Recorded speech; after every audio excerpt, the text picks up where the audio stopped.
¿Cómo se comprende la estadística? Hay varias comprensiones que existen en la literatura, pero nosotros la comprendemos más como una herramienta metodológica que contribuye en el proceso investigativo. Por eso, comprendo la estadística desde el ciclo investigativo propuesto por Weil y Fancutt, donde la estadística surge como una herramienta que contribuye a entender la realidad, los datos y a dar solución a ciertos problemas. Por ejemplo, en el ciclo investigativo la estadística se da en un ciclo que es PPDAC.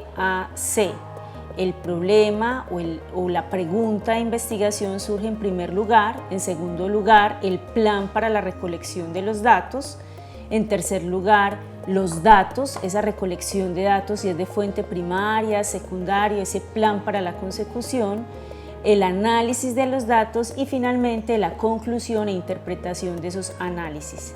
Entonces la estadística es así como se comprende como una herramienta metodológica y no como una simple, digamos, forma de representación de datos mediante tablas, mediante gráficos. Si bien hacen parte y son valiosos los gráficos y las tablas, en la estadística van más allá porque es un área transversal a las demás áreas, a la comunicación, a la economía, a la epidemiología. Entonces es un área que le sirve a muchas otras áreas, en especial a la salud, a la economía, a la comunicación. Es por eso que es importante que todos tengamos una formación en estadística, que es lo que en la literatura se conoce como una cultura estadística, saber interpretar y leer los datos que aparecen en la prensa, en los medios de comunicación, pero también en artículos científicos y también, como es el caso, como nos pasó con la pandemia. Entonces, cualquier ciudadano debería estar en la capacidad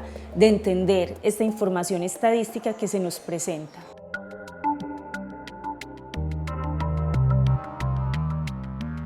La información estadística se produce en primer lugar en la recolección de dicha información, de los datos.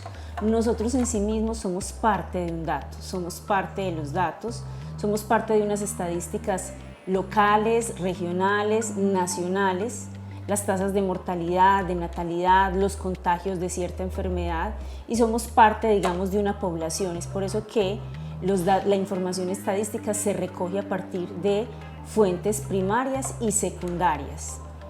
En segundo lugar, la información estadística se da por medio de un análisis de esos datos, una organización de esas bases de datos y en tercer lugar, de una interpretación de esos datos estadísticos por medio de unos análisis con unas herramientas propias de la estadística.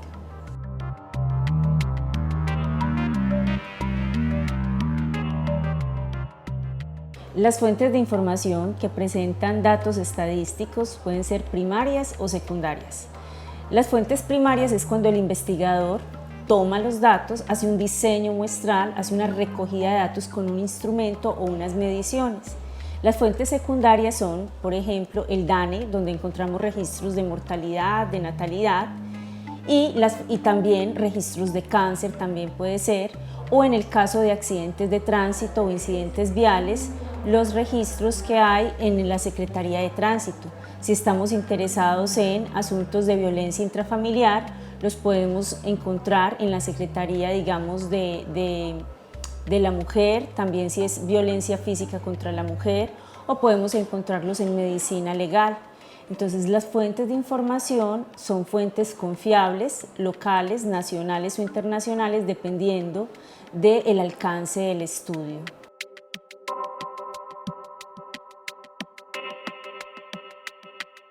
Las estrategias que se utilizan para trabajar la calidad de los datos estadísticos entonces abarcan dos asuntos importantes. En primer lugar, conviene revisar la calidad del dato en cuanto a aspectos como, primero, que no hayan datos faltantes y si lo hay, cómo es el tratamiento de estos datos faltantes, el error de digitación, el diccionario de datos o de variables y en segundo lugar, el subregistro de los datos.